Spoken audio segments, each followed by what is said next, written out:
Okay, so this is my persuasive presentation. Most people don't care about the subject of racism, and let alone believe that racism is hurting the United States economically.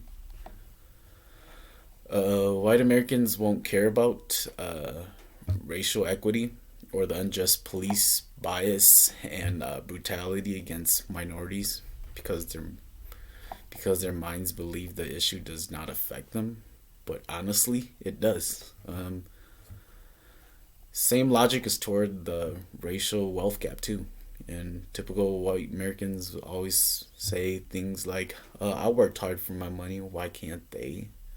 So many white Americans hold no care or interest toward racism unless the economics of it begin to affect them on a personal level, which includes their job or in their income. And my persuasive essay will be convincing you that we all need to get together, and that this really does affect us as a whole, and it's affecting the economy. So racism affects our gross domestic product, or they call it GDP, and it's an indicator that is used to track the health of our nation's economy. And the GDP affects everyone, and it personally affects our finance, investments, and our growth at a job.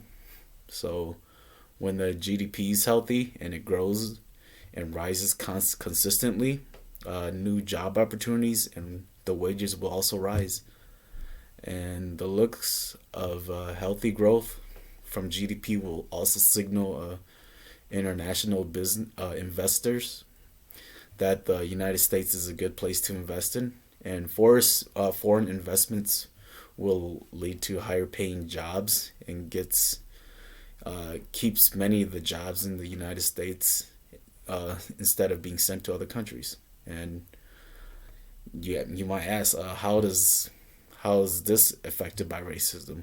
Well, study from McKinsey and company reports that the GDP will be 46% higher by the year of 2028 if the racial wealth gap created by systemic racism was closed.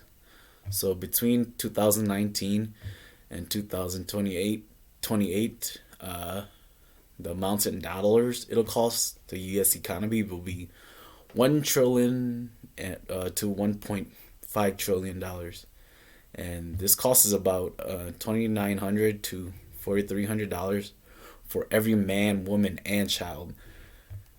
Uh, so this means that white Americans are robbing themselves of a lot of money and job opportunities and even higher standard living. So racism will negatively impact the monopoly power of overall salaries and wages.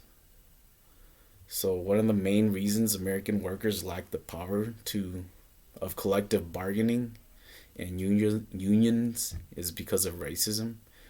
And without these bonds forming strong unions, monopsony power will be used against and hurt all workers and their incomes. And this means that it'll be hurting white Americans the most because white workers who tend to have the higher paying scales in these jobs, and therefore they'll get their wages cut first. And then unions are targeted and is used to scare Americans.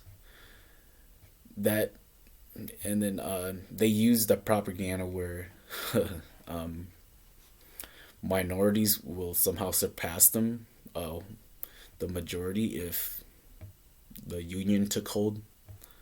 So racism has become a benefactor for capital use, and it destroys bargaining power of American workers.